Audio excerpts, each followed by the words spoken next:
Ladies and gentlemen, welcome back to Driven Wyld. Today we are talking about I'm so confused. Woman issues PSA after ordering from Tender Shack but getting an Outback Steakhouse bag. So Tender Shack is a ghost kitchen that operates out of a few different restaurants. Outback Steakhouse, Carrabba's Italian Grill, and other restaurants that operate under that same company. Because most of these chains are operated and owned by the same general franchisees and franchisors, etc. And this customer is just finding that out and going viral for it, which is impressive in its own right. So with that said, we are talking about everything that is being said in this article, how it actually is for Doordash, UberEats, and Grubhub drivers, customers, restaurants, the platform itself, and everything in between. So with that said, let's get started. One delivery customer placed a Doordash order from a restaurant called Tender Shack, but when they received their meal, it was in some peculiar packaging. TikTok user Nick at Nicccetta published a viral video documenting her surprise at the origin of her meal. I'm going to leave her TikTok as well as her profile in the description so you can develop your own opinions on the subject. She says that she thought she was ordering from a place called Tender Shack. However, the delivery driver arrived with her meal. It was an Outback Steakhouse bag. Her clip chronicling the experience has earned over 823,000 views. The things you do for content, huh? Actually speaking, Tender Shack, I think, was probably the first ghost kitchen I've ever picked up from. Like, I've heard of a bunch of different ghost kitchens. This one, I think, was the first one, and it was from an Outback, ironically enough. So the fact that it took this long, since I think it was 2021 when I first picked one up, for it to go viral to this capacity is impressive in its own right. Like, we did one a while back on Catfish Kitchen from Long John Silver's, and that went viral faster than the Tender Shack. I think I got put into one of those ghost restaurants. First off, you didn't get put into a ghost restaurant. You ordered from a ghost restaurant because you didn't do enough research. Let's put that out there right now. I love how people act like victims when they order something, and a simple Google search could have helped you solve most of that. Like, if it was something that just kind of popped up in your area and you never heard of it, fine, I guess I can understand that, but this one is probably the first. So the fact that it took you this long to get here is kind of on you just as much as it's on them. Because we ordered from this place on Doordash called Tender Shack, but it came in an Outback bag.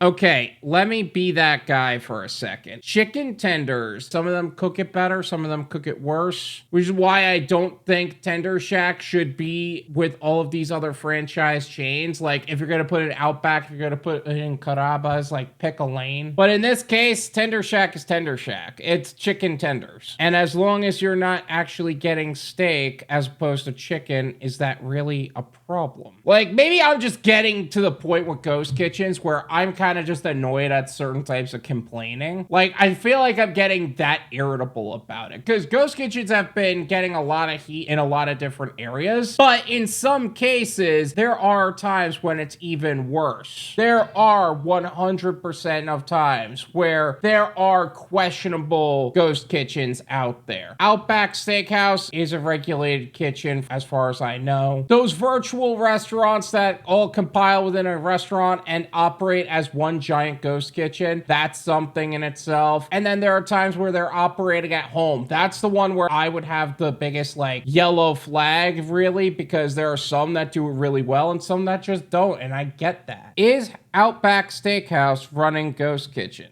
Several folks who responded to Nick's video stated that they too have had experiences with these food entities. One individual seemed all too familiar with the alternate Outback moniker. Yep, Tender Shack is a ghost kitchen for Outback, they penned. Another individual shared their own method for sussing out whether or not a place is a ghost kitchen. A simple Google image search of the location's address instantly informs them of where their food is actually coming from. If I don't recognize the name, I look at the address Pinterest and Google Map it, they suggested. You see, that's what I'm talking about. Maybe it's because I've gone through so many of these articles. One of the things I would recommend doing is actually just Googling the restaurant. If it seems sussy to you, don't go with it. I understand Yelp reviews are important. That's why I am such a firm believer of do your research before giving them your money. Someone else claimed that they've encountered a massive number of these types of restaurants while using food delivery apps. Half the restaurants on DoorDash are ghost kitchens, they wrote. Okay, maybe it's just because I live in a different area, but most of the restaurants near me are legitimate kitchens. Or maybe it's just because I don't order enough for me to actually look into it, but nevertheless, that's what I see. Nick didn't seem too bothered by this phenomena. However, in fact, the TikToker was impressed by Outback's rebranded tender selling business. If it's coming from the chain restaurants, it's genius. The sales and marketing team hit a home run, LOL, she wrote. Yeah, they hit a home run with that years ago, honey. They are that great at sales and marketing, you would have known about it sooner. What restaurants are hiding as ghost kitchens? Another user on the app remarked that they've noticed consistent nomenclatures with ghost kitchens in their corresponding restaurants. It's Just Wings equals Chili's, Tender Shack equals Outback, Part of My Cheesesteak equals IHOP, they said, revealing their code. I think it's so funny that Chuck E. Cheese Pizza ghost kitchen is Pasquale's Pizza. Actually speaking, there are a couple different ones in Denny's between the Burger Den, the Meltdown. Tender Shack is actually also within Caraba's Italian Grill. Chili's, It's Just Wings. There's also a Maggiano's, which is not just a ghost kitchen, it is a virtual kitchen as well. All ran by the same people. It's not that new of a concept anymore. Furthermore, a Reddit post uploaded to the r/DoorDash sub contained some other purportedly ghost kitchen names. For instance, the Burger Den is Denny's, one commenter replied. Wingville is actually Fazoli's. Another said that it's not uncommon for restaurants to have multiple ghost kitchen names. Red Robin claimed goes under Fresh Set, Chicken Sammy's, and the Wing Department. You see, it's not that uncommon. It's keeping your business going while having a consistent flow of orders to keep sales going. Now, you can't go too hard with it, otherwise you're backing up your kitchen, but still, more ghost kitchens. Tasting Table commented on this phenomena as well, providing a list of ghost kitchens advertised by well-known restaurants. The outlet echoed that Pasquale's Pizza is indeed Chuck E. Cheese. IHOP sells its wares on food delivery applications using several different ghost kitchens. Thrilled Cheese, Super Megadilla, Part of My Cheesesteak, and Tender Fix are indeed IHOP. Burger Den and The Meltdown, which sells grilled cheeses, are Denny's ghost kitchens. If you spot a place called Rotisserie Roast on DoorDash, know that you're buying food from Boston Market. It's Just Wings, and Maggiano's Italian Classics is actually food from Chili's. The publication also confirmed that Outback Steakhouse sells meals under the name Tender Shack on food ordering apps. TGI Fridays uses the Conviction Kitchen name online for its ghost kitchens, and Applebee's goes by Cosmic Wings and Neighborhood. Yeah, all of these apps use the same concepts as a whole. But one thing I'm noticing is kind of how all of these different restaurants are just the same thing in different names. Like Cosmic Wings and Neighborhood Wings, what's the difference? Tender Fix is different, but why is Thrilled Cheese and Super Megadilla basically the same thing with different nationalities? Like, that's where I'm starting to get like, all right, now you're kind of pushing it. Like, if you're gonna have multiple ghost kitchens, make them different things. Don't just slap a brand on there and make it work, you know? Why use a ghost kitchen? Although the New York Times writes that ghost kitchens are disappearing and CNN reported that they're crashing, they're still popping up in people's search results. But why would restaurants want to use a ghost kitchen? Before I even continue, I could think of a lot of reasons. Diversifying your income in the business, having multiple avenues to earn. Like, if you're actually operating a ghost kitchen where there's a bunch of people cooking in the same place and there's no real dining setup, that's a virtual kitchen if I ever heard of it. But restaurants do this all the time. Heck, people do it. We did a video on someone who was doing this from their home. One Redditor in the aforementioned post above that a lot of it has to do with novelty. Folks want to try out new restaurants in their area. So if they see that there's a spot that specializes in quesadillas, they may give it a whirl. Conversely, getting one from Denny's may not have the same appeal to that same patron. True, but I would like to remind people that trying a different restaurant in person and trying a different restaurant from a food delivery app are two different experiences. Yes, I would love to order a deep dish pizza and not have to drive all the way to it, but I can still go to it if I want to. Like, that's kind of where the point is here. Like, I know that there's a lot of people that claim that these ghost kitchens are disappearing, and maybe it is, but as long as they're operating on the same health codes and it is clear that it's a ghost kitchen for the most part, I don't think it's that big of a deal. This is also a disappearing concept, apparently. Additionally, this specialty phenomenon may have something to do with the bit of knowledge successful restaurateur Gordon Ramsay imparts on kitchen nightmares. In the series, he attempts to help ailing food establishments. A reoccurring bit of advice he often shares to reduce the size of the menu. He also urges restaurants to have a trademark dish. If a place is known for having a specific item peculiar to them, then they could feel like a bespoke item. Consequently, it may seem more appealing. You know, that's a fair point. Like, some people really like the steaks from a specific steakhouse as opposed to getting a steak from a diner, which has a bunch of different crap. Or you could go to the Cheesecake Factory where the menu is the size of a dictionary. So I guess I see the value in both of those points. This is my opinion.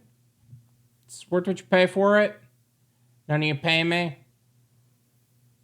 There you go. I feel like this person's reaction to the idea that she got an Outback Steakhouse bag with a Tender Shack order is a long overdue video on ghost kitchens. I feel like ghost kitchens as a whole have already been a viral video concept because people are tired of it. People are tired of wanting to check out Pasquale's Pizza and getting to know the owner and showing up to a Chuck E. Cheese. Now, granted, is it a quality sales and marketing tactic? Sure, but it also leads to the greatest disappointment, and it can lead to other problems with the brand in general. Like, imagine somebody getting so committed to a brand that they order it on DoorDash all the time, and they finally end up in the general area. They can't seem to find the restaurant they were ordering from because they found out the restaurant they were ordering from was Denny's.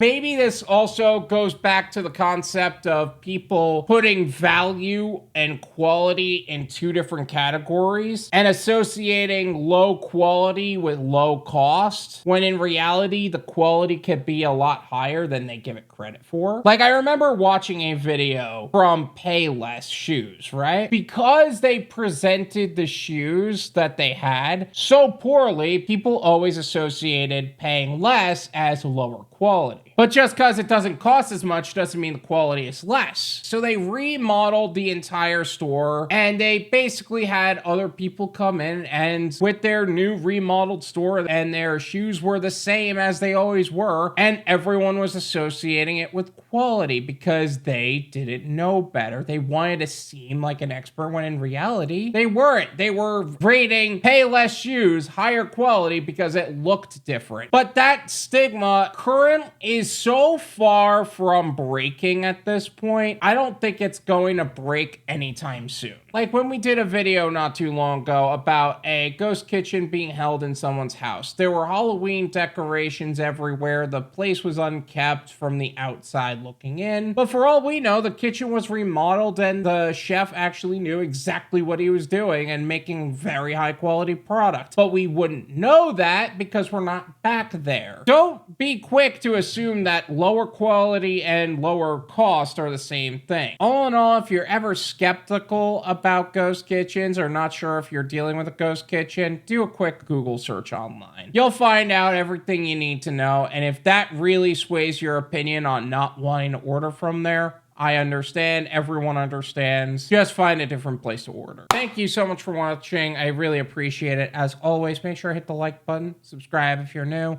and I'll see you guys next time. Peace.